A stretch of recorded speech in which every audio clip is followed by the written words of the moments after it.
Olá, seja muito bem-vindo a mais um episódio com convidados aqui no Feel Fit Podcast. Este que é o teu espaço semanal onde tens a possibilidade de ouvir inúmeros especialistas, convidados, pessoas de sucesso, que quer através das suas profissões e das suas artes, quer através da sua própria história, te vão inspirar e ajudar a ti também a alcançares outros patamares na tua vida. Porque isto é sobre fitness, mas podia ser sobre outra coisa qualquer. Porque fitness não é só aquilo que tu treinas, nem só aquilo que tu comes.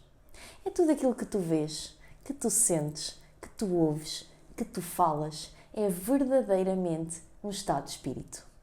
Então, aqui ajudamos-te a sentir-te cada vez mais fit e cada vez melhor. E quem é que eu tenho comigo aqui hoje? Ora então, hoje eu tenho uma mulher. Ela é nutricionista e conta neste momento com uma equipa também de outras nutricionistas profissionais que ajudam centenas de pessoas todos os meses a melhorarem as suas vidas, a sua relação com a comida. A minha convidada de hoje não acredita em dietas restritivas e em proibições. Muito pelo contrário. Conta atualmente com mais de, olha só, 289 mil seguidores nas suas redes sociais e, portanto, o seu alcance é gigante e é esta a sua missão: ajudar cada vez mais pessoas a terem uma melhor relação com a comida e com a sua saúde. Mas quem melhor para nos contar mais sobre si do que a própria? Seja muito bem-vinda, Ana Rita. Olá, Filipa, tudo bem? Obrigada pelo convite. E obrigada por teres aceito e estares aqui connosco hoje. Então, conta-nos um bocadinho mais sobre ti, quem é que tu és e o que é que tu fazes então no teu dia-a-dia. Então, o meu nome é Rita, eu sou nutricionista, mas além disso sou muitas outras coisas. Sou empresária, sou mãe, sou mulher, portanto tenho muitas facetas. Ao longo do meu dia tenho muitas tarefas para fazer, tento sempre aliar também aqui o desporto ao longo do meu dia. É algo que me faz mesmo muita diferença. Além disso, tento também passar o máximo tempo com a minha família, que é algo que realmente eu gosto muito e valorizo muito. E além disso, tento depois também aliar uma nutrição, uma alimentação saudável a tudo aquilo que eu faço. Portanto, e é isso que eu tento passar também aqui um bocadinho nas redes sociais. É esse o espírito, é fazer uma alimentação saudável, praticar exercício físico, ter tempo de família, lazer, que acho que são os pilares fundamentais para termos um estilo de vida saudável. O que é para ti uma alimentação saudável? Olha, acima de tudo, eu acho que uma alimentação saudável é algo que nós conseguimos fazer a longo prazo, está bem? Portanto, não nos podemos só cingir a uma alimentação saudável, mas que não nos dá prazer, portanto, isso é muito importante.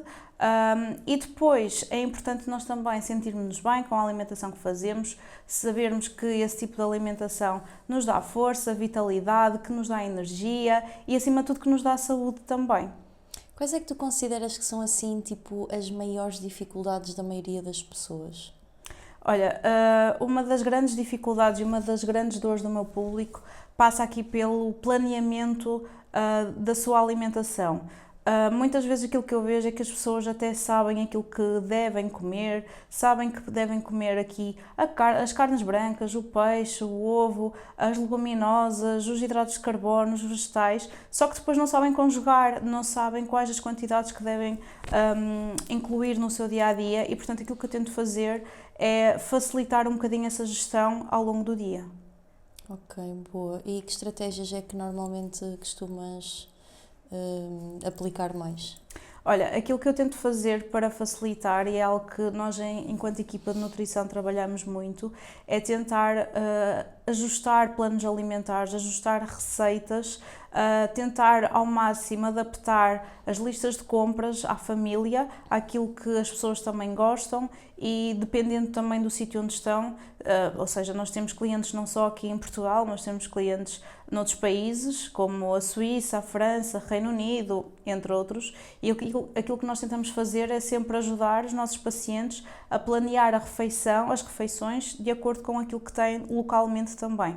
Pois, porque isso é, normalmente os produtos, há uma grande diferença Sim. nos produtos aos quais essas pessoas têm acesso. Sim. Sabes que isso é uma coisa muito interessante e que eu acho que é um grande fator limitativo da adesão à dieta por parte de muitas pessoas, que é a ideia de que, ao começarem uma alimentação mais saudável, vão ter que comprar alimentos bué diferentes e, portanto, isso vai acarretar um maior gasto no supermercado e também uma maior logística em termos familiares, do género, eu vou ter que fazer uma comida diferente para mim, para o meu marido, para os meus filhos, e tipo a desorganização mental na cabeça da pessoa muitas vezes já a afasta do primeiro passo. O que é que tu podias dizer a alguém que neste momento tem esse preconceito? Olha, aquilo que nós tentamos fazer enquanto nutricionistas, enquanto equipa, é ajustar sempre os planos alimentares de toda a família, porque nós acreditamos que a alimentação tem que ser algo que nós façamos a longo prazo, se quisermos ver resultados positivos e se depois quisermos continuar a ter o sucesso, não é? Portanto, temos que continuar a ter uma alimentação saudável a longo prazo. E isso só é conseguido se for falado em família, se nós conseguirmos adaptar as refeições a toda a família. Isso é o mais importante de tudo. Por isso, muitas vezes eu converso com as pacientes e falo mesmo com elas sobre a importância de pedir ajuda à família para estarem dispostos a fazerem com ela as mudanças que ela precisa de fazer.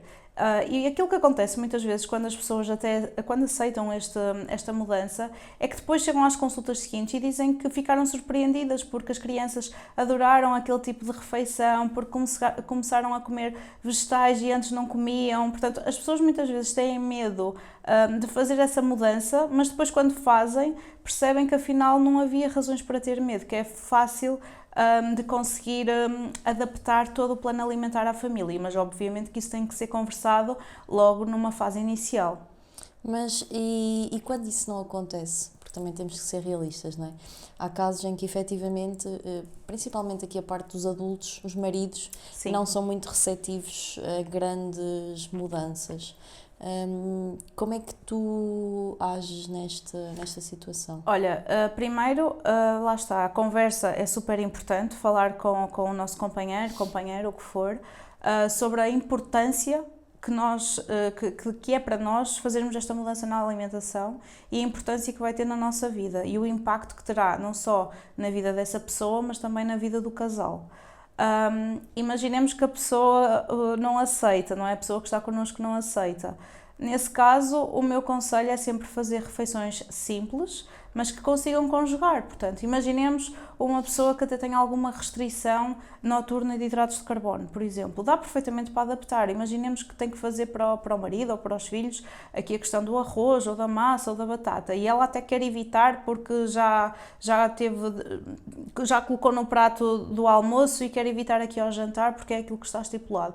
É fácil de adaptar, é só a pessoa fazer a quantidade ideal para o filho e para o marido e não faz para si. E, portanto, depois acompanha com os legumes, com a salada e com a carne ou com o peixe, aquilo que fizer para toda a família, não é? Exato. Agora, numa fase em que é mais difícil ainda, aquilo que eu digo é sempre, a pessoa que cozinha é a pessoa que escolhe, portanto, é um bocadinho isso, se eu faço, eu escolho aquilo que quero comer, não é? E se a pessoa que está a comer quiser comer uma coisa diferente, a outra pessoa é que tem que se desenrascar. Mas as mulheres têm muito falta de confiança para se imporem dessa forma. Sim, perante os maridos. Eu vejo muito isso. E depois muitas vezes, lá está, deixam-se levar e acabam por fazer coisas que no fundo não queriam fazer porque têm medo de marcar uma posição. E aquilo que eu costumo dizer é mesmo tipo, ele não vai deixar de gostar de ti porque tu não estás a comer batatas fritas, já. E se deixar, ainda bem, porque tipo, não era toda a pessoa certa para ti, mas isso não vai acontecer, ninguém vai deixar de gostar de ti porque, se calhar, lá está, vai torcer o nariz a primeira vez, vai torcer o nariz a segunda vez, mas tipo, vai acabar por ser habitual. Exatamente. E quem gosta mesmo de nós quer o nosso bem, não é? Portanto, e dá igual, lá está, o que tens no prato não te muda como pessoa. Tipo, isso é a mesma coisa que a mulher, mas ela própria tem na sua cabeça, ainda que depois, quando efetiva a situação, percebe que, olha, afinal nem aconteceu nada. E às vezes até é isso, é tipo, até se surpreende porque, ok, até pode ser ali a resistência inicial, mas depois até pode acabar por pegar. Isto acontece imensas vezes. Sim, acontece. E da minha experiência, aquilo que é o mais comum é os maridos apoiarem e até se surpreenderem, e há maridos que precisam até de perder algum peso, e depois também conseguem perder peso e ficam muito entusiasmados, e depois ficam todos mais felizes, no fundo. Exatamente. E estão a dar um exemplo incrível aos filhos.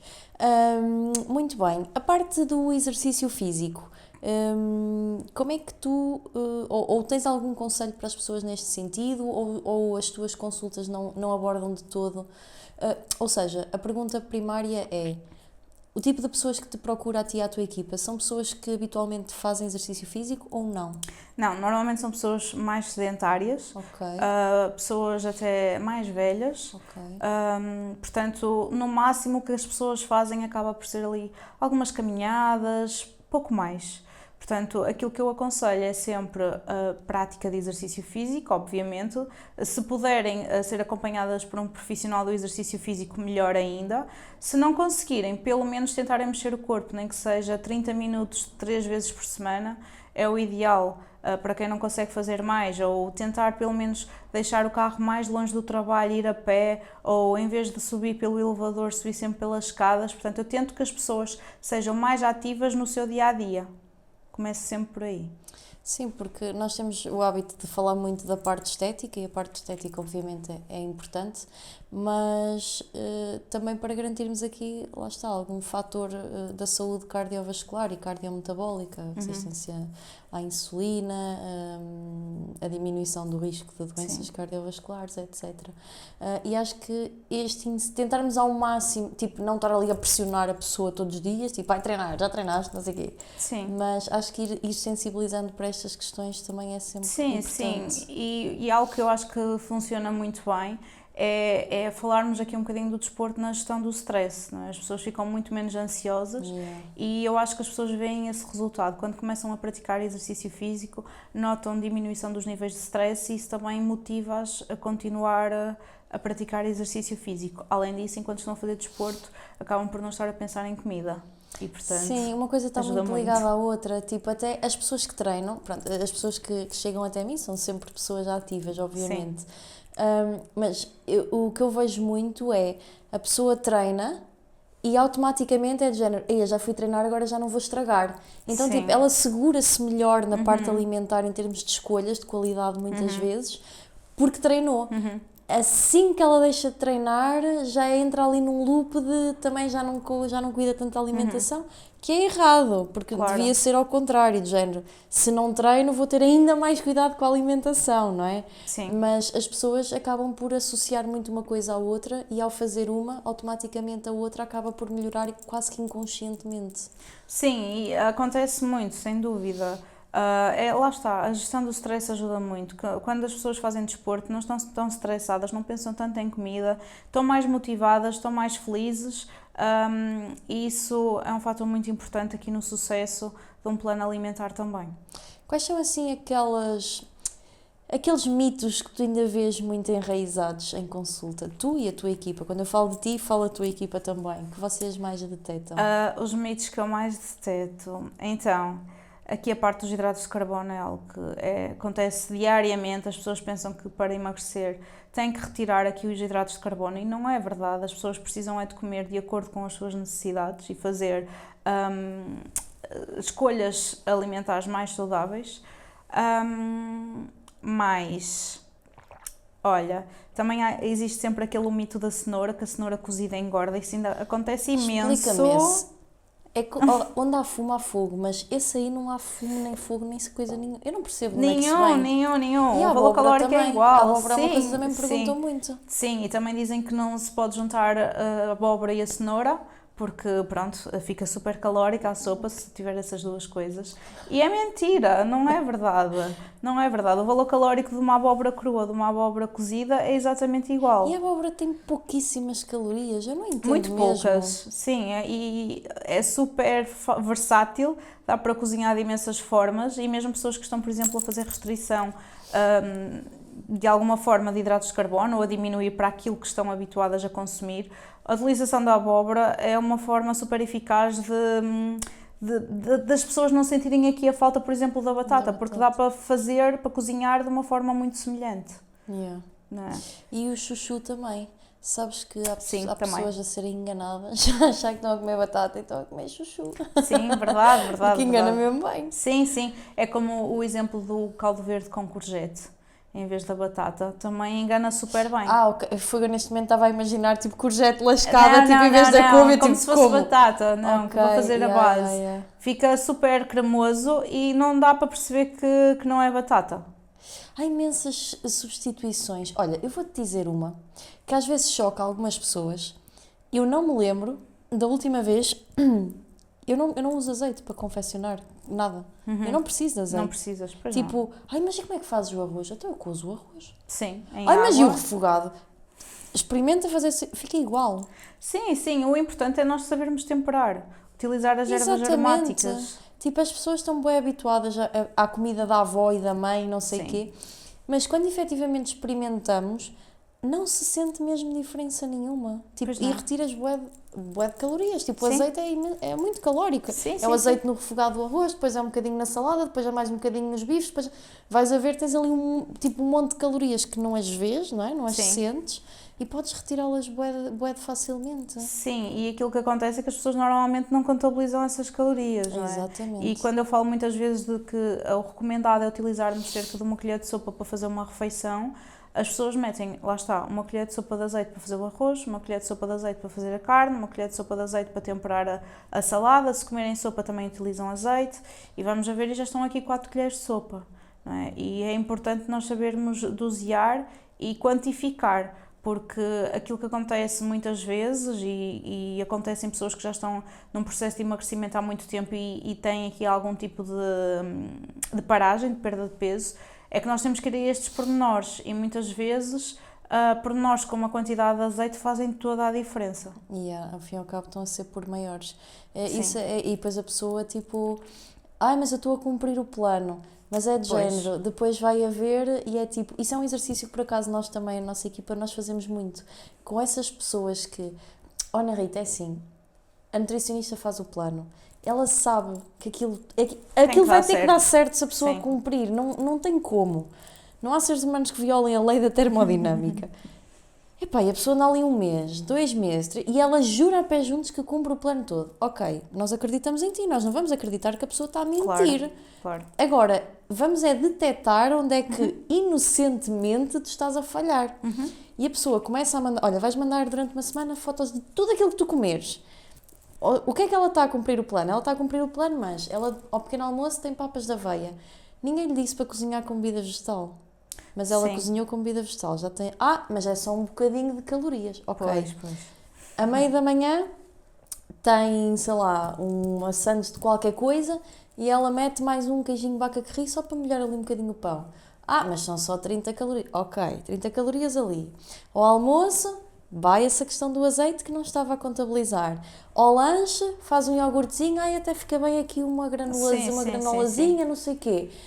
Sim, é muito fácil. No final do dia, anulaste o déficit todo e a pessoa tipo, e nós tipo, género, não é por maldade, lá está, a pessoa não nos estava a enganar, mas é preciso olhar para estas coisas e as pessoas não têm noção disto. Mas é saudável, é só um bocadinho, e já foi. Sim, isso é o principal erro quando as pessoas querem emagrecer e chegam a um ponto que já não conseguem. É aquilo que nós normalmente fazemos, é pedir um diário alimentar, pedir para nos enviarem fotografias e fazerem um registro de tudo aquilo que comem, mesmo que seja um amendoim a mais. E aquilo que nós percebemos ao final de uma semana é que as pessoas fizeram muitos pequenos desvios que não contabilizaram e que numa situação normal nem se lembravam disso. Yeah. E o facto de terem escrito, de terem registado, faz toda a diferença depois. A consciência da pessoa muda totalmente. E há outras coisas que eu também noto que as pessoas, lá está, elas nem pensam. Por exemplo, o açúcar no café. Assim. Tipo, elas nem se lembram disso. E há pessoas, por exemplo, 4 cafés por dia. São já 4 pacotes. São 20 gramas de açúcar. 20 gramas de açúcar já são 80 calorias. Exatamente. O cappuccino. Mas é sem açúcar. Mas tens as calorias do leite na mesma. Sim, e ainda temos mais uma, que é se a pessoa comprar o cappuccino de máquina, que agora existem aqueles preparados, normalmente eles têm açúcar adicionado. Pois, olha, nem tinha pensado nisso. E normalmente aqueles mesmo solúveis, que vêm na latinha ou naqueles pacotinhos individuais, normalmente se as pessoas forem ler ali a lista de ingredientes, tem sempre açúcar adicionado. E lá está, as pessoas depois dizem, não coloca açúcar. Pois, mas isso já tem muito açúcar. Alguns deles, o primeiro ingrediente é açúcar. Portanto, e a pessoa nem as tem pessoas noção. não têm noção. E depois são pequenos desvios, como é aqui o caso, por exemplo, do abacate. A pessoa coloca sempre um bocado mais do que aquilo que é o estipulado. Na salada, por exemplo. Sim. Os frutos secos, normalmente as pessoas assumem que os frutos secos é algo saudável, então podemos ir picando ao longo do dia quando temos aquele ratinho. Só que os frutos secos são extremamente calóricos. E, portanto, temos que dosear aqui as quantidades. Uma estratégia que nós utilizamos até muitas vezes é as pessoas em casa não têm aqui no plano alimentar comerem frutos secos, ou seja, só podem comê-los fora de casa. Porquê? Porque assim levam a quantidade certinha e não têm mais. Portanto, sim, porque há pessoas que fazem aquilo tipo pipocas. Sim, completamente. As pessoas perdem a noção muitas vezes. Mas é normal, porque às vezes estamos estressadas e vamos picando e não nos apercebemos. Depois há muitas formas de extrapolar o plano e é muito fácil mesmo. E depois lá está, vem o fim de semana e uma pessoa perde sempre mais um pouquinho e depois lá está, chega o dia da pesagem, das medidas e não há resultados. E depois a pessoa começa a desmotivar e depois já sabemos que isso vai correr mal. E ela começa a desmotivar porque, lá está, tipo, ela na cabeça dela continua a fazer um esforço porque eu cumpro o plano, porque é que eu não estou a ter resultados se eu estou a fazer tudo certo, eu estou a fazer tanto sacrifício para mudar os meus hábitos. Lá está, e isto pode ser verdadeiramente aqui frustrante. Sim, lá está, a qualidade é importante, mas a quantidade também é. Também é, exatamente. É importante, nós podemos comer tudo muito saudável, mas se comermos mais do que aquilo que precisamos, o peso vai subir. Portanto, temos que ter aqui controlo e ajuste das quantidades de acordo com cada pessoa. No teu caso, porque lá está, tu acompanhas maioritariamente pessoas sedentárias, ou seja, no meu caso, o peso subir a mim não me diz grande coisa. Pois não. Agora, no teu caso diz, tipo, não há desculpa de, mas estás a ganhar massa. Não estás a ganhar massa muscular. Não, porque lá está, mesmo que sejam pessoas que treinam, não são pessoas que fazem exercício físico moderado, intenso.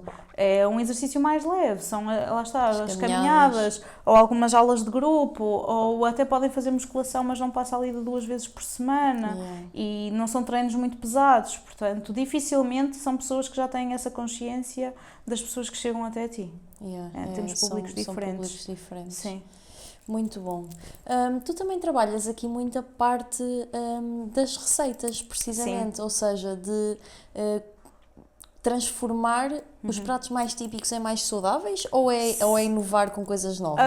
Sim, eu tento utilizar sempre os produtos que nós estamos habituados a consumir, ou seja, nas minhas receitas dificilmente as pessoas vão ver alimentos que não conhecem, que são extremamente caros, que são de difícil acesso, portanto eu tento utilizar produtos sazonais e lá está, transformar aqui algumas receitas que são menos saudáveis em receitas mais saudáveis. E isto aqui surgiu muito porque eu trabalhei muitos anos a dar consultas, era só isso que eu fazia, dava consultas o dia todo e aquilo que eu percebi é que as pessoas chegavam à primeira consulta, à segunda consulta, à terceira consulta e depois acabavam por ficar sem ideias daquilo que podiam comer, porque já estavam cansadas de comer frango grelhado, atum, saladas, arroz, massa e portanto queriam inovar. E o facto das pessoas começarem a ter este tipo de receitas acaba por facilitar muito mais a adesão ao plano alimentar. Sim, lá está, o óbvio às vezes não é assim tão óbvio. Isso para mim foi também um choque de realidade, porque depois é assim, tipo, eu pelo menos tenho a cena de, eu acho que toda a gente pensa o mesmo que eu. Então, tipo, eu para mim tem que ser, eu não invento, tem que ser o mais prático, básico possível, Sim. porque se tiver, eu não tenho tempo, nem tenho paciência. Sim. E depois eu acho que tipo, não, toda a gente é como eu. Sim, não é. Mas não depois é tipo, outra cena que também para mim foi muito confuso no início, é de género. Ok, a nutricionista envia o plano para a pessoa e tipo, ao pequeno almoço, por exemplo, tem aveia com ovo, uma peça de fruta e sei lá, uma coisa qualquer. E diz lá, papas de aveia. E depois a pessoa, tipo, no dia a seguir, já estou farta de comer papas de aveia. Tipo, então faz panquecas. E ela, mas faço panquecas como? E eu tipo, então... Sim. As mesmas cenas, só trituras e metes na frigideira. Ou então, tipo, trituras e metes no micro-ondas e dá um bolo de micro-ondas. Ou então, tipo, fazes tudo na frigideira e fazes, tipo, uns ovos mexidos com aveia. Tipo, isto na minha cabeça é bué da óbvio, mas, tipo, isto não é óbvio para as pessoas, porque as pessoas, lá está, elas veem aquilo certinho no plano e como querem cumprir tão certinho, tipo, parece que não conseguem ver e, género, tu com os mesmos ingredientes consegues fazer uma panóplia de coisas. Sim, só que lá está, muitas pessoas não são criativas a esse ponto. E querem o mais fácil possível, mas ideias o mais diferentes possíveis. Por isso aquilo que eu tento fazer é, lá está, com poucos ingredientes, fazer aquilo que tu estás a dizer, que é dar as receitas todas para que as pessoas não tenham que pensar, nem tenham que estar ali a ver se resulta ou se não resulta, porque depois as pessoas também têm muito esse medo, que é de experimentar e não resultar, e depois metem fora, e depois queima a panqueca, e portanto se as pessoas já tiverem tudo direitinho, tintim por tintim, é muito mais fácil. E sabes que eu recentemente lancei um e-book em que tinha receitas em vídeo e notei uma adesão brutal. Mesmo com a receita escrita, as pessoas preferiam ver o vídeo. As pessoas preferem mesmo ver que realmente corre bem. Para fazer mesmo... Sim. Isso é muito interessante. Isso é muito fixe. Sabes que eu tive uma experiência... Quem nunca, não é?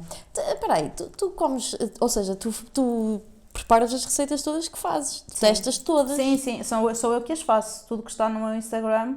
E provas todas, ou seja, já comeste todas. Sim, é o que eu faço para o pequeno almoço, para o meio da manhã, para o almoço, para o jantar.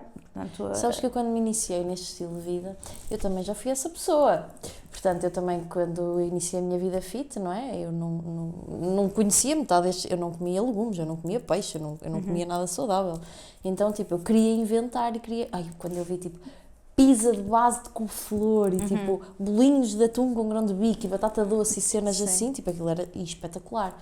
Olha, lá está, na altura também tinha outra vida, não era estudante. Mas eu gastava imenso tempo na Rita, sujava bué da louça, porque ainda por cima não tinha assim muita experiência a cozinhar. Sujava bué da louça. E depois é tipo, tu ficas com uma ilusão, ou pelo menos eu ficava, com uma ilusão de que aquilo ia ser mesmo assim, tipo, uma explosão de sabores e de repente ia a comer e eu não era nada de especial. É só isto. É isto. Sim, lá está. As pessoas às vezes só querem formas diferentes e mais atrativas, mas em termos de sabor muitas vezes nós conseguimos com coisas simples, tipo... Eu acho que o truque está mesmo muitas vezes nas especiarias nos temperos. Sim, e lá está, eu faço receitas mais elaboradas, mas se fores ver também é tudo muito prático de fazer, porque lá está, eu também não tenho muito tempo para cozinhar e quando eu estou a cozinhar, muitas vezes o que eu gravo é o jantar e a minha filha está comigo em casa, portanto eu também não consigo estar a inventar muito. Mas também muitas vezes acabo por fazer uns bifes grelhados com legumes e está feito. Portanto... Tu és das que comem todos o mesmo? Só fazes uma coisa para todos? Sim. Isso fazemos sempre assim, lá em casa, desde sempre. A tua filha tem quantos anos? Tem 3. Já come tudo? Sim. Há assim alguma coisa que ela goste especialmente? Olha, uma coisa que ela come super bem é brócolos. Ela adora brócolos. Come imenso mesmo. Cozidos? Sim, cozidos, simples. Ela gosta assim. Tu comes cenas cruas? Como, mas prefiro vegetais cozinhados, sem dúvida. O que é que gostas assim cru? O que é que eu gosto assim cru? Olha, gosto de cenoura, gosto de fruta, principalmente. Fruta não vale. Olha, mas sim, eu como poucos vegetais crus, porque efetivamente eu prefiro os cozinhados, desde sempre. Desde miúda que eu sou assim. Mas tento sempre também incluir aqui os vegetais crus, até para dar aqui o exemplo lá em casa. Mas lá está. Não é a minha praia. Como, mas não é a minha praia. Tu achas que há superalimentos? Qual é a tua opinião sobre isto?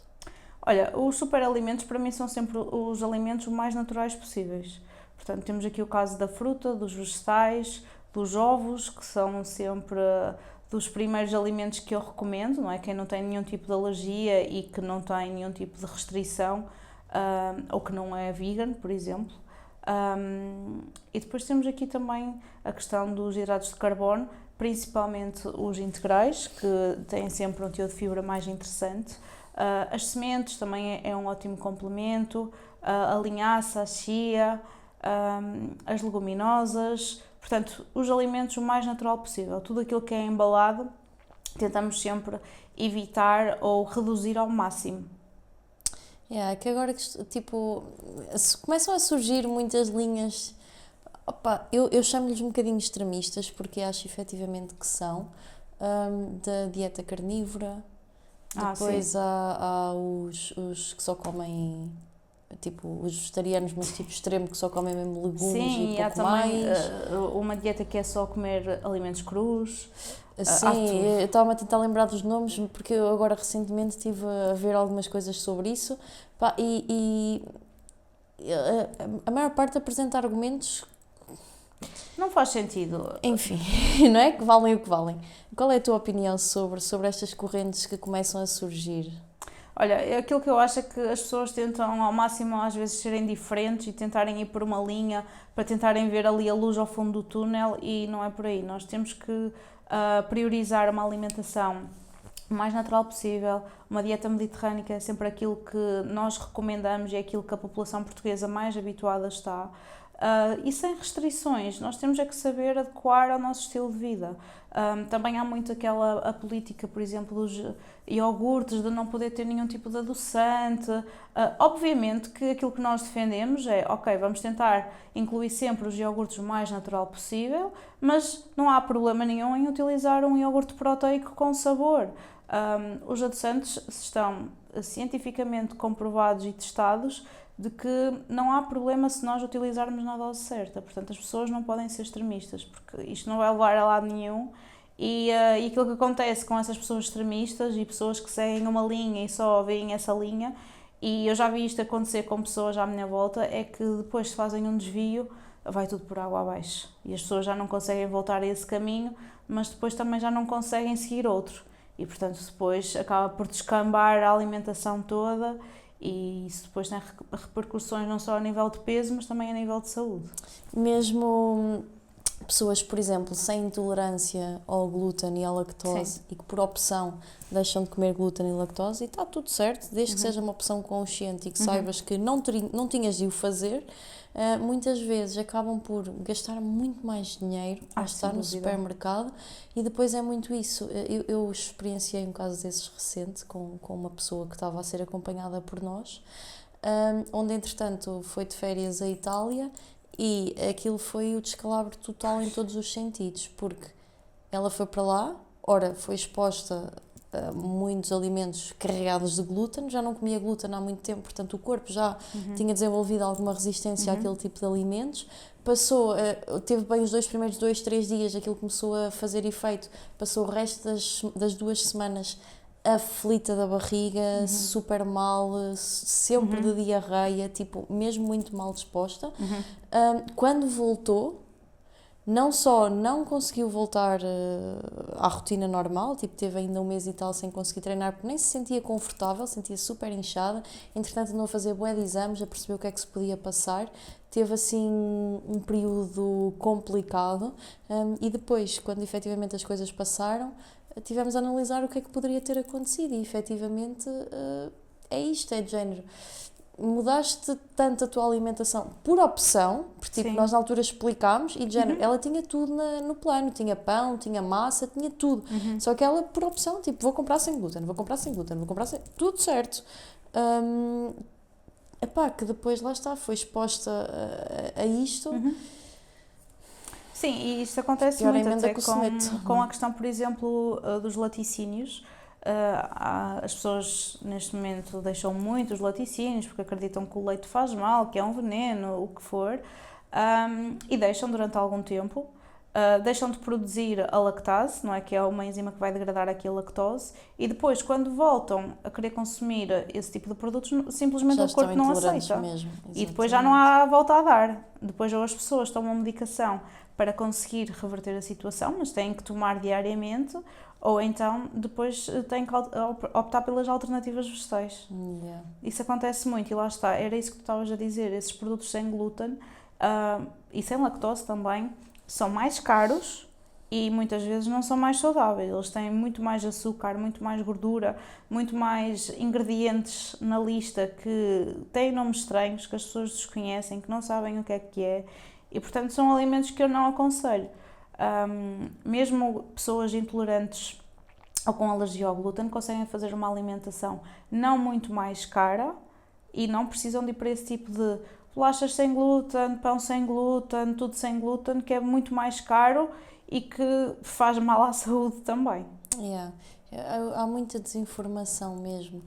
E depois as pessoas muitas vezes ficam super indignadas e ofendidas com o marketing, mas tipo, o marketing não está a fazer pecado nenhum, nem está a cometer crime nenhum, simplesmente está-se a aproveitar das pessoas serem patas, porque são patas. A culpa não é do marketing, a culpa é tua que não nem sequer olhas para a tabela nutricional. Tipo, eu acho super estranho. Como é que...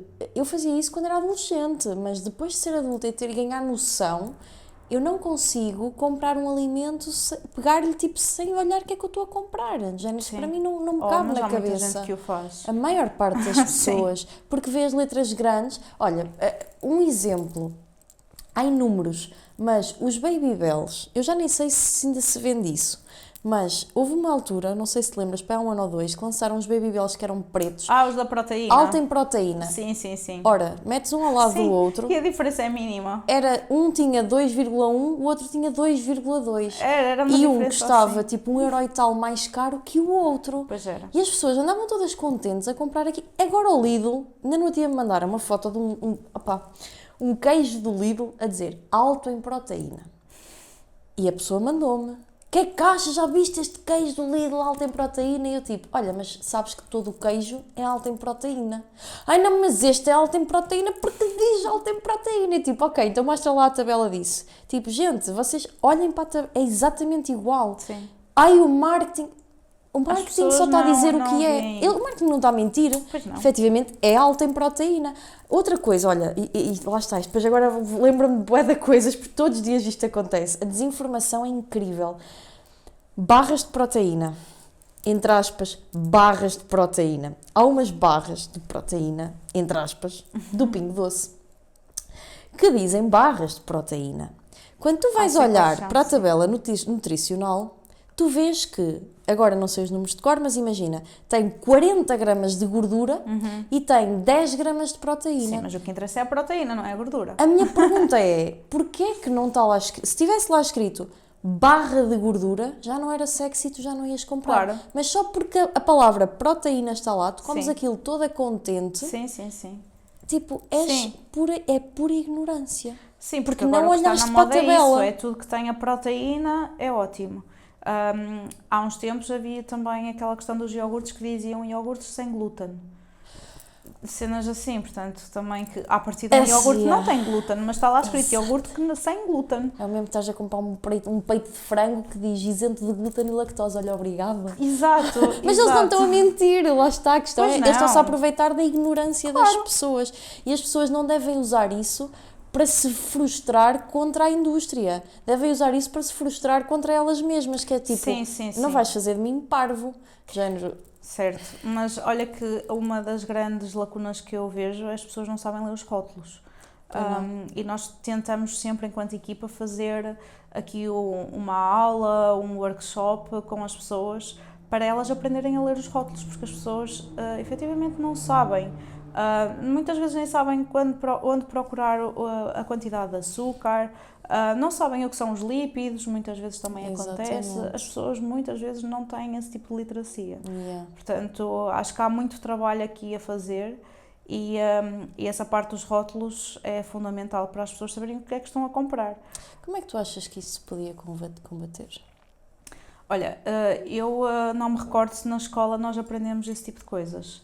Aprendemos a ler os rótulos, mas eu acho que isso é super importante, até porque na escola nós já devíamos aprender as bases de uma alimentação saudável e supostamente aprende-se, mas acho que é fundamental ensinarem a ler um rótulo. Existem imensas ferramentas que ajudam aqui na leitura dos rótulos, só que as pessoas também não procuram a informação.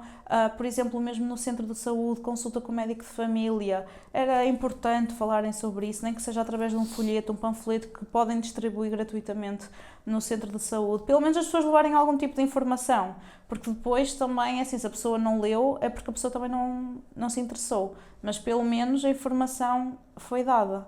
Não é? E as pessoas simplesmente não sabem o que é a glucose, não sabem o que é a glicose, o xarope de qualquer coisa, as pessoas não sabem. Pensam que açúcar é quando está escrito açúcar, e não, existem imensos nomes também para açúcar. As pessoas não têm esse tipo mesmo de noção. Yeah. E depois ainda há outras coisas, que é, por exemplo, a pessoa até já olha para o rótulo, já olha para a tabela, mas agora estava-me aqui a lembrar o caso dos doces. Os doces que não têm adição de açúcar. Ora, mas a fruta é rica em açúcar, mas é açúcar natural da fruta. Então, Sim. um doce que não tenha açúcar adicionado, as pessoas muitas vezes, é de género, diz lá, 0% de açúcares adicionados. E a pessoa depois vira para trás... Mas isto tem 60 gramas de açúcar, isto é mentira. Isso acontece imenso, porque as pessoas não têm esta consciência, esta noção. Sim, as pessoas chegam muito também com essa. Eu às vezes partilho, que é uma coisa que costumo consumir, doce sem açúcar, porque lá está, tem aqui o açúcar da fruta, mas as pessoas vêm sempre com essa, isso não tem imenso açúcar. A questão é, nós utilizamos uma pequena quantidade, supostamente. E além disso, é o açúcar da fruta, presente. Não é? Portanto, também temos que ter esta noção, e as quantidades também são importantes neste caso, não é? Porque nós não vamos consumir um frasco de doce, nós barramos um bocadinho no pão ou numa tosta ou onde for, e isto também é importante explicar às pessoas. Não é? É como o caso do azeite. O azeite também é extremamente calórico, mas também é uma gordura importante para a nossa saúde, mas é importante na medida certa. Exato. Mas há muito este desconhecimento, e dizer 0% açúcar adicionado significa isso mesmo. Eles não estão a enganar ninguém, é 0% açúcar adicionado, ou seja, o alimento pode ter mesmo açúcar presente. Relativamente aqui aos enlatados, às leguminosas, qual é que é a tua perspectiva também relativamente a isto? Porque também existe muito aquela... Lá está, as pessoas, a maior parte ainda tem os pormenores todos por resolver, mas está preocupada com o mercúrio nas latas de atum ao natural e não sei o quê. Sim, as pessoas preocupam-se imenso com esses pormenores quando têm primeiro que olhar para a alimentação como um todo. Nesse caso, olha, aquilo que eu recomendo sempre em termos de enlatados de leguminosas é sempre comprar em frasco de vidro. Primeiro porque é mais barato. Se as pessoas fizerem a comparação entre uma lata e um frasco de vidro, é mais barato o frasco de vidro. Além disso, não tem aqui os metais da lata, o que é sempre aconselhado. E podem ficar com o frasco para outras coisas, portanto acaba sempre por ser uma vantagem. Em relação aqui aos enlatados, hoje em dia também já existem opções em frasco de vidro, habitualmente eu recomendo essas, mas é assim, as pessoas também não podem excluir tudo aquilo que tem algo menos saudável, digamos assim, menos bom, que pode influenciar negativamente a nossa alimentação, porque sim, a pessoa preocupa-se com a percentagem de mercúrio que tem numa lata, mas depois não se preocupa com um hambúrguer do McDonald's que é super processado. Não é? E portanto temos que ter aqui um bocadinho de coerência, exatamente. É um bocadinho por aí, mas eu sou super defensora dos enlatados, eles dão imenso jeito. Sim, eu também acho que sim. O que eu costumo fazer, por exemplo, no grão, no feijão, essas coisas, é passar por água, tiro aquela nhanha. Exatamente, sim, aconselho sempre a fazer isso, a passar por água, sempre. E lá está, quem quiser cozer em casa pode cozer em casa, rende muito mais e fica extremamente mais barato. Mas na vida cotidiana as pessoas não têm tempo para estar a cozer um panelão de feijão muitas vezes, e portanto temos que ir ao mais prático, não é? Eu prefiro que as pessoas consumam os enlatados do que encomendem comida fora e nem sabem muito bem o que é que estão a comer. Isso é muito interessante. a questão do fast food. Fast food para mim é abrir uma lata de grão e de atum. Sim, e é super Isto fácil. não é mais fast que isto. Sim, sim, E é mais mesmo. saudável que isto. Sim, é Numa isso. emergência. É super fácil e prático, por isso a minha lista de compras e mesmo as listas de compras que normalmente os clientes recebem têm sempre enlatados, porque para já têm um prazo de validade muito maior e, portanto, numa situação de emergência em que as pessoas não têm tempo para cozinhar, foram de férias, voltaram a casa e não foram às compras, os enlatados são sempre uma ótima solução, assim como os congelados, por exemplo, os vegetais congelados. Exatamente. Eu também aconselho sempre as pessoas a terem em casa. Não precisam ter um de cada, como é óbvio, mas ter aquele que é o mais prático. E as pessoas também têm muito aquele preconceito de que os congelados, os vegetais, são menos saudáveis do que os frescos, e isso é uma mentira total. Portanto, vamos pensar aqui, por exemplo, no caso dos brócolos congelados. Os brócolos são colhidos e são congelados na hora, enquanto que os brócolos que nós vemos no supermercado já foram colhidos há mais dias, tiveram aqui um processo de conservação, o transporte, as pessoas respiram por cima dos brócolos, as pessoas tocam nos brócolos, portanto também há aqui uma perda nutricional, não é? Portanto, os congelados, além de ficarem mais acessíveis muitas vezes, depende também aqui da altura do ano, obviamente, acabam por ser nutricionalmente mais interessantes. Isso é muito interessante mesmo, falar disso. E outra coisa que também acho muito importante relativamente aos vegetais congelados é o antidesperdício.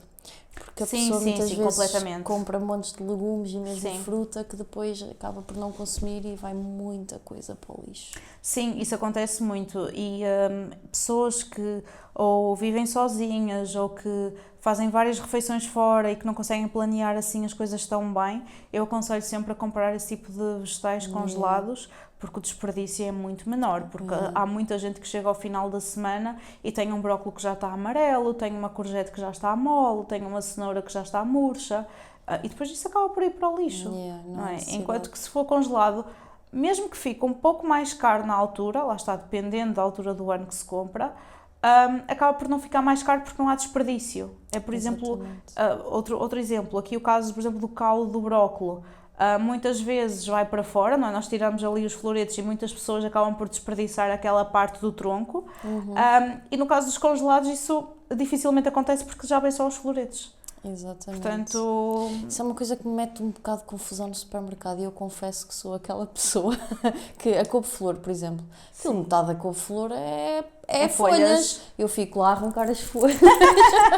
Olha, e trago só a couve, porque porra, faz mesmo muita diferença no peso.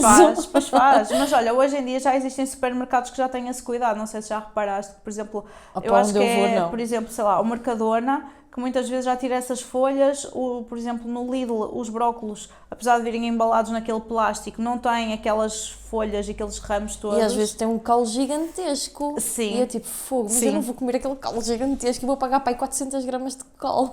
Sim, é verdade, mas podes utilizar, não é? Sim, supostamente é tudo comestível e dá para utilizar. E normalmente, eu aconselho as pessoas a fazê-lo, podem a descascar aquela parte mais superficial, não é? E podem fazer, por exemplo, uma sopa com aquela parte mais dura que as pessoas não comem. Mas no dia-a-dia, se uma pessoa está a fazer brócolos, dificilmente vai congelar aquele pedaço de brócolis para fazer uma sopa no dia seguinte. A pessoa não pensa dessa forma, não é? Portanto, eu percebo. Há outra cena muito importante que falaste há bocadinho, este episódio é serviço público, literalmente, que é a questão do preço das coisas. É uma coisa que eu também deteto muito nas pessoas. As pessoas não sabem ir às compras. As pessoas não sabem comparar preços. Porque a pessoa compara o preço está de caras. Sim. Exatamente. A pessoa não entende que ela tem que comparar é o preço por quilo. Pois não, de é tudo. verdade. Mesmo do papel higiênico, é o preço por rolo. Sim. Do shampoo, compara o preço por litro. Da pasta dos dentes. As pastilhas da máquina, tudo tem que ser assim.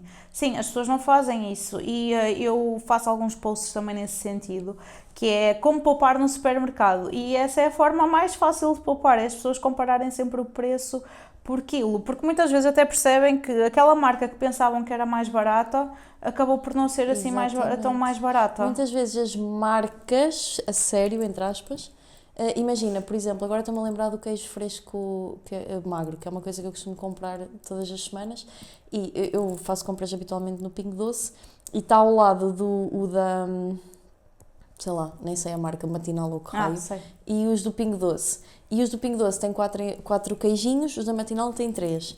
E muitas vezes, a maior parte das vezes, está em promoção, está em promoção o da Matinal, que tem 3, mas mesmo assim esse valor de promoção está mais caro do que a outra embalagem do Pingo Doce. Sim. Mas eu depois vou ver o preço por quilo e fica mais barato.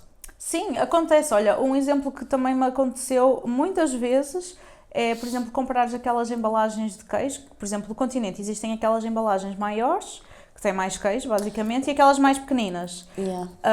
E tu vais ver e pensas, vou comprar a grande porque compensa. E vais ver o preço e parece mais barato.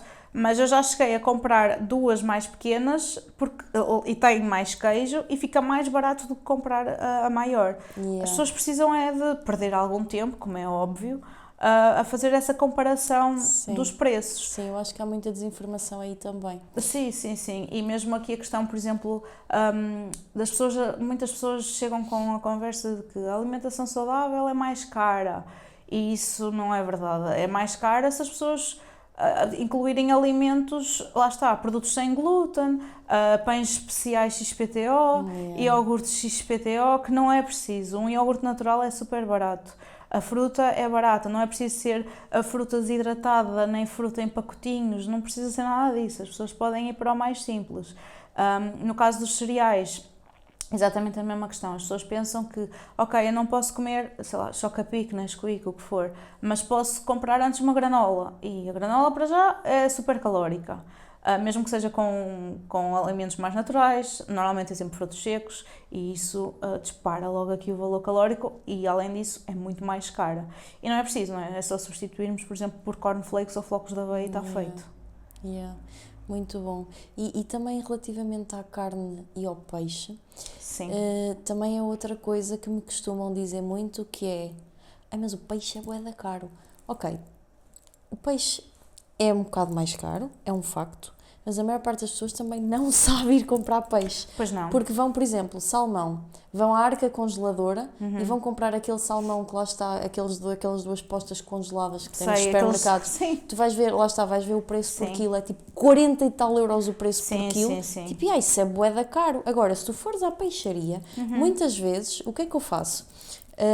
Tem o bicho inteiro, o peixe inteiro, e está tipo 9,99 o quilo. Comprar o peixe inteiro. Tu pedes, as senhoras cortam-te aquilo à postinha, levas as postinhas direitinhas como manda a lei, tudo ali, levas tipo logo 2 ou 3 quilos, ok, mas congelas, é exatamente igual ao que tu já estás a comprar congelado, conservas no teu congelador e tens ali tipo 3 quilos de salmão pelo preço que às vezes compras 4 postas. Sim, e sabes que eu já fiz vários posts sobre isso, que também é essa a estratégia que eu utilizo sempre, principalmente no salmão, que sabemos que é um peixe que muitas vezes está muito caro, fica muito mais caro se for à posta, ou então ao lombo, nem se fala sobre isso.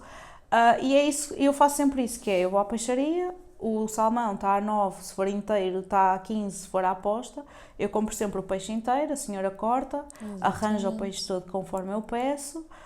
Chego a casa, congelo conforme me dá jeito e está feito.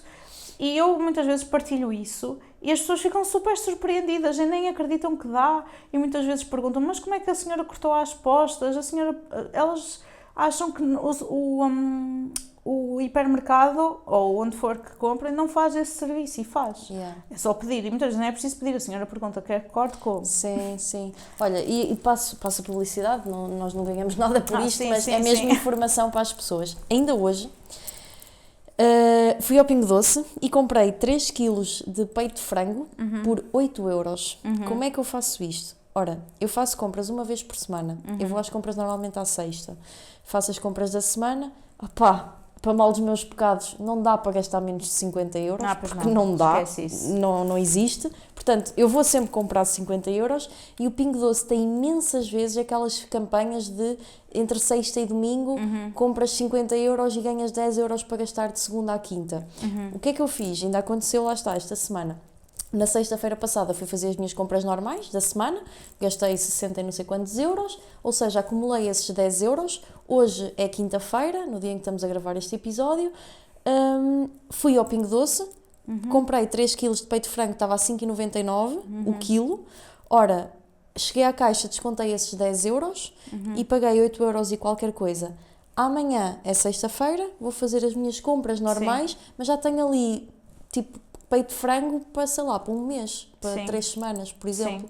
E lá está, é ir apanhando estas estratégias e estas promoções e tudo somado ao final do mês faz toda a diferença. E as pessoas têm muito essa ideia de que ter uma alimentação saudável é mais caro, tipo, não é. Tens que andar atento. Sim. E tens que saber ir às compras. E não dá assim tanto trabalho, lá está, porque eu não gasto mais tempo a fazer isto. Sim, e depois lá está, a alimentação saudável é simples. É pão, batata, não sei se te legumes. acontece isso, mas eu também tento fazer compras cerca de uma vez por semana e eu compro quase sempre a mesma coisa. Também eu. Não é? Depois consigo ir variando muito a forma como cozinho as coisas, mas eu compro quase sempre... A lista é sempre a mesma. A lista é sempre a mesma, não é? Enquanto que se nós não tivermos esse cuidado de fazer aqui um planeamento, uma lista de compras, sabermos aquilo que vamos comprar, as pessoas chegam ao supermercado, começam a ver promoções aqui, promoções acolá, e vai um sumo, e vai um pacote de bolachas, e vai umas batatas fritas, e vai umas pipocas porque quer ver um filme logo. E depois vai saber os carrinhos das pessoas e é uma autêntica desgraça. E claro que isso tudo fica mais caro, não é? Sim. Obviamente que esse tipo de produtos depois encarece muito... E há assim algumas outras estratégias que usas na ida ao supermercado? Olha, aquilo que eu recomendo sempre às pessoas é fazerem um planeamento antes de ir ao supermercado. Isso vai evitar o desperdício e também vai evitar que as pessoas cheguem ao final da semana sem alimentos importantes. Normalmente aquilo que acontece é as pessoas acabam por comprar muito aqui a parte dos cereais, a parte da carne, do peixe, das bolachas, do pão, mas esquecem-se dos vegetais e é isso que as pessoas têm que comer em maior quantidade, os vegetais e a fruta. E aquilo que acontece muitas vezes quando as pessoas não planeiam é que chegam ali à quinta, sexta-feira e já não têm nada no frigorífico e não têm disponibilidade para ir às compras. E portanto, aquilo que eu aconselho é sem dúvida fazer o planeamento da semana. Fazer o planeamento de acordo com o número das pessoas que vai cozinhar, porque isso é fundamental, não é? Que é para saber exatamente aquilo que vai comprar. Isso vai ajudar a pessoa a ir ao supermercado e não começar a desviar-se. E vai evitar o desperdício alimentar também, não é? Porque se a pessoa não tiver isso planeado, mesmo que já tenha boa intenção e queira comprar muitos legumes, muitas frutas, comprar tudo saudável, se a pessoa não souber as quantidades, também pode haver o contrário, que é o desperdício alimentar. Não é? E isso também acaba por fazer com que as pessoas gastem mais dinheiro. Portanto, o planeamento é super importante. Depois temos aquele básico de não ir às compras com fome, porque senão a pessoa está ali à espera para pagar na caixa e tem aqueles snackzinhos, sabes? E as pessoas acabam sempre por pegar num e pegar noutro. Isso é o mais importante. E depois, se conseguirem, pelo menos numa fase inicial em que as pessoas estão a conhecer os alimentos, estão a estudar os rótulos, eu aconselho as pessoas a irem às compras com tempo e sem os filhos, porque se forem com os filhos as pessoas não vão conseguir estar a ler, a terem o cuidado de comparar preços, de comparar produtos e acabam por começar a estressar e depois deixam metade da lista de compras por fazer. E depois, lá está, isso vem para casa e as coisas acabam por não correr bem porque não compraram tudo, chega ao final da semana, têm que pedir takeaway porque já não têm comida. Isso é muito bom. Eu ainda adicionaria aí duas, que é, eu gosto muito de recomendar não irem em horas de grande afluência, Sim. porque vai-te fazer ter que estar mais tempo nas caixas e tu vais estar ali mais tempo a olhar para aquelas coisas. Para aquelas coisinhas. É que aquilo está tudo ali estratégico no teu campo de visão, as coisas mais sedutoras. Então, minimizas ao máximo os tempos de espera e as filas. Acho que isso é muito, muito, muito útil.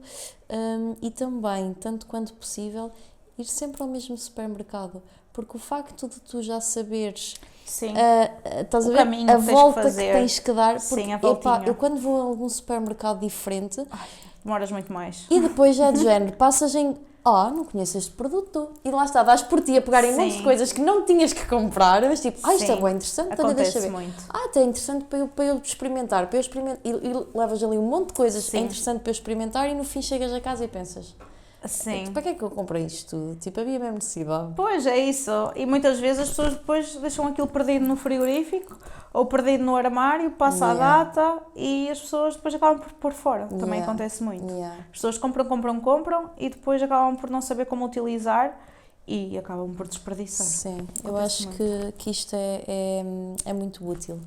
Ana Rita, vamos aqui à nossa segunda parte do episódio, pode ser? Então, o nosso primeiro jogo é o jogo dos nomes.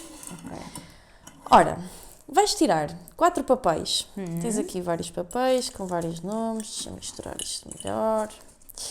E o objetivo é tu tirares 4 nomes e se tivesses que escolher para teu PT, teu nutricionista, teu terapeuta e teu melhor amigo, quem é que escolherias e porquê? Objetivo, obviamente, ser a pessoa o mais bem-sucedida possível. 2, 3, 4. Será que a Rita vai fazer a pergunta clássica? Vamos ver. Sim, claro que vou. Qual é que é o primeiro? Não é. Mas eu não vou dizer alguém. Pois é possível, mas não sei, vamos ver. Abre os 4. Tipo, ok. Imagina, exato. Sim, eu acho que o melhor é tu abrires, veres os nomes que possivelmente não vou conhecer algum, de certeza. Sim. Conheces? Conheço. Okay. Queres dizer só para as pessoas que podem estar só a ouvir? O primeiro é o Anselmo Ralph. Ok. O segundo é o Joel J. Não conheces? Este nome não me é estranho, mas... É mentor de alta performance. Pois, já sei quem é. Sim. Já me lembrei. A Madalena Abcacis, sim, também conheço. Sabes que eu sigo muito poucas pessoas nas redes. Será que ela te conhece a ti? Acho que não. Ai, tu tens um alcance muito grande nas redes, se calhar já passou por lá. Será? Acho que não. Nunca pensas nisso? Eu sei que existem algumas pessoas conhecidas que me seguem, porque aparece sempre lá no Instagram, mas acho que nunca me apareceu esta pessoa. Não sei, talvez.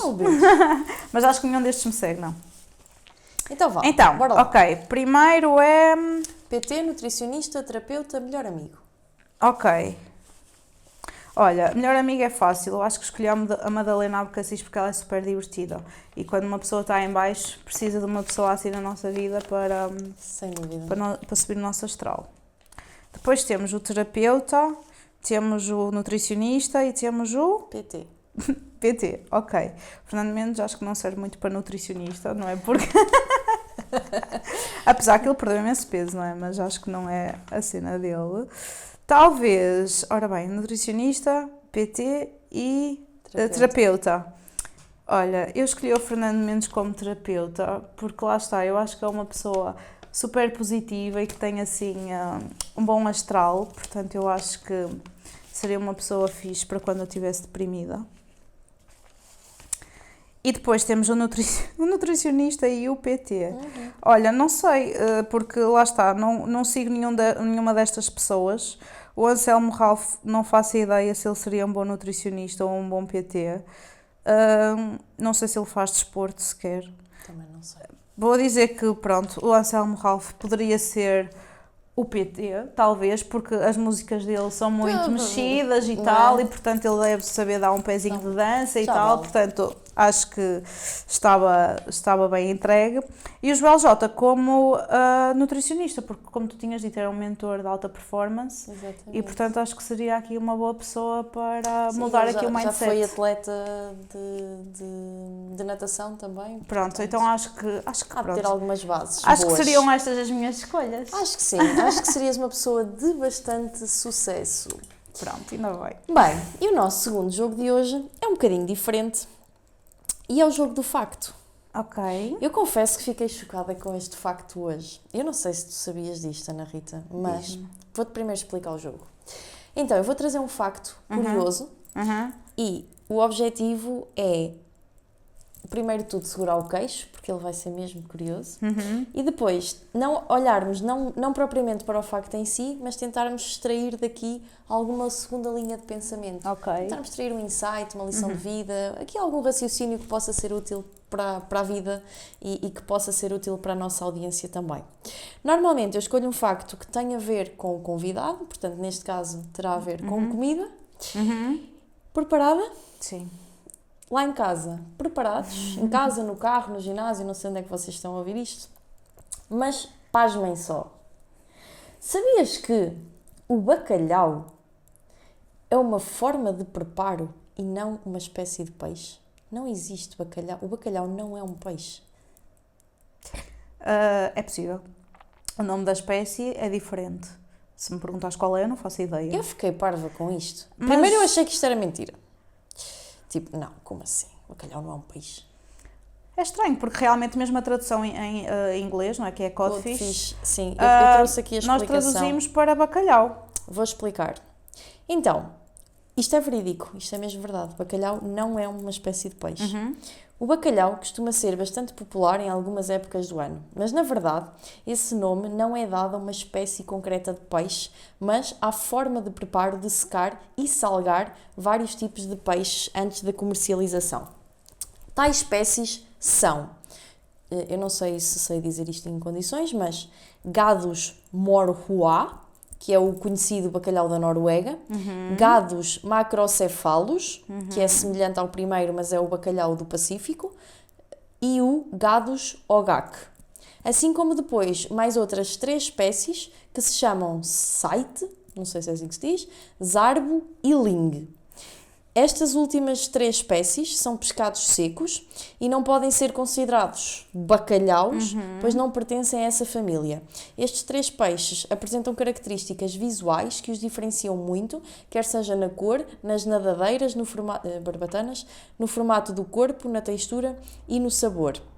E apesar de não serem oficialmente da espécie do mais tradicional bacalhau, que é no caso destas 3 primeiras espécies, o gados não sei das quantas e o não sei das quantas, são muito utilizados na preparação de receitas como bolos, bolinhos desfiados e esse tipo de Desse tipo alimentos, de preparados.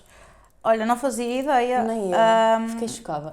Sim, mas sabes, eu acho que as pessoas conhecem o bacalhau por bacalhau. E mesmo, por exemplo, agora vende-se muito o bacalhau fresco, que lá está. Supostamente, então, também não poderia ser chamado de bacalhau porque não é seco. E exatamente, não é um modo de Mas- preparo. Ou seja, é aquela espécie de peixe Sim. que nós tradicionalmente chamamos de bacalhau porque ele habitualmente foi preparado sempre ao longo da nossa espécie Sim, daquela sim. forma. É daquela forma que nós E conhecemos. então nós passámos a chamar-lhe o Sim, bacalhau sim. da Noruega, mas na verdade não é o bacalhau da Noruega, é aquele tipo de peixe, o godos não sei das quantas, que é pescado Sim, e não depois fazia ideia. nem eu. É. Mas pesquisas e aparece imensa informação sobre isto. Não sabia, até mesmo porque se tu escreves bacalhau no Google, aparece-te o peixe inteiro, muitas vezes. Sim, sim, Ou seja, tinha- já assume que as pessoas conhecem por Aquele aí. peixe, yeah.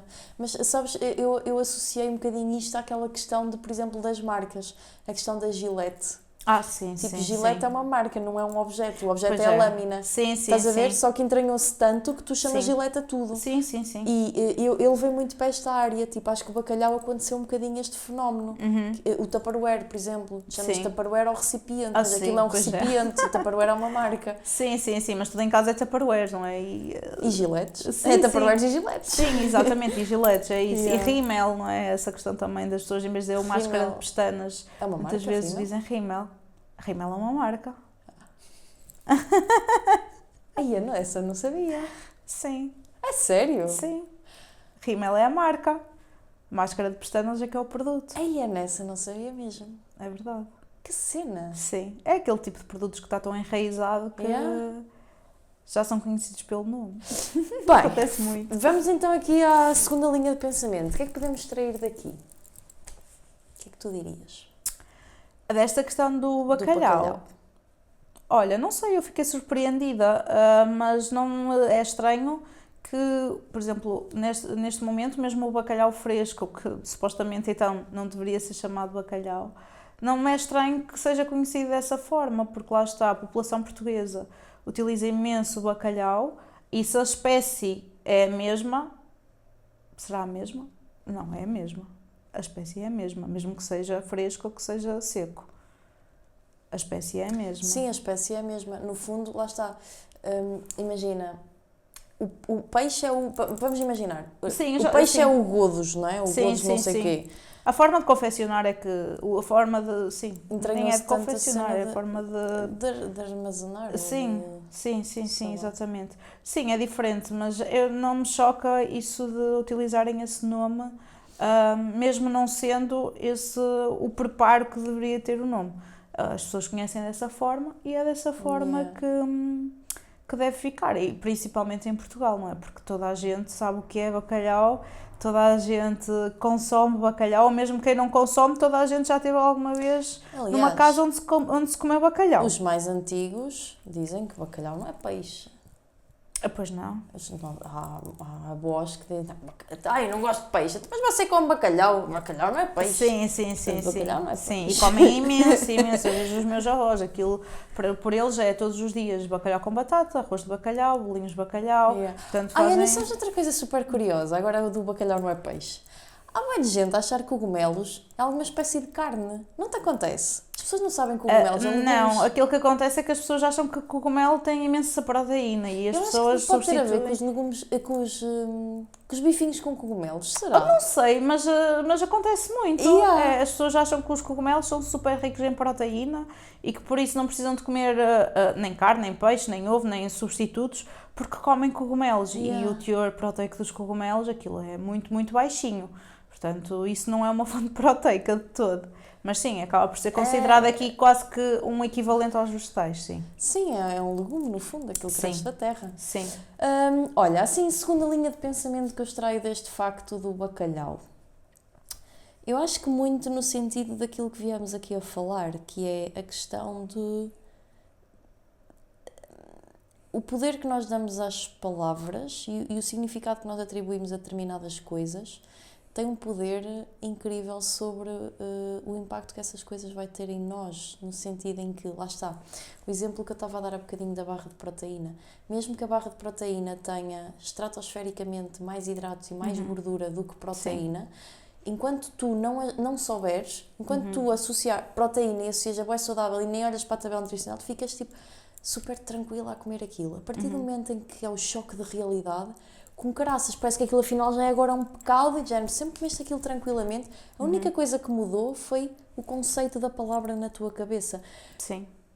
Quantos dos nossos comportamentos no nosso dia-a-dia estão a ser afetados simplesmente por preconceitos que nós temos na nossa cabeça associados a palavras que às vezes nem sabemos porque é que temos esses conceitos? Sim, sem Não é? dúvida. E Tipo, o que é que isto muda no bacalhau? Não muda nada. Não muda absolutamente nada, sim, exatamente, mas isso acontece imenso, não é? E mesmo aquelas correntes que há bocado estávamos a falar, da dieta paleo, a dieta da carne, a dieta do peixe, a dieta cru, isso aí vai influenciar muito depois a forma também como olhas para a alimentação. E lá está, depois quando tu queres desviar-te um bocadinho desse caminho, depois é muito difícil e tens que trabalhar muito esses preconceitos que tu criaste. Yeah. Não é? E existem muitos grupos que são extremistas nesse tipo de alimentação e existem imensas redes sociais que falam sobre isso e grupos de Facebook e tal que têm essas diretrizes dessas dietas e depois as pessoas só veem aquilo à frente. É impressionante. Não conseguem desviar-se e acham que se comem uma coisa diferente estão a fazer uma asneira enorme e depois aquele sentimento de culpa aparece e isso também não é bom, não é? Quando nós estamos a comer e ficamos com um sentimento de culpa, não é? Significa que algo não está certo, exatamente, e isso não é uma alimentação saudável. Portanto, é preciso nós sermos conscientes, olharmos para as coisas, para aquilo que conhecemos e, acima de tudo, questionar se realmente é assim ou se não é. E estudar também. E procurar ajuda profissional quando precisam mesmo. Acho que isso é fundamental. Se pudesses deixar uma mensagem para todos os humanos no planeta Terra, 8 bilhões de pessoas, qual seria a tua mensagem? Olha, relacionada com a alimentação ou não só? Uma mensagem geral.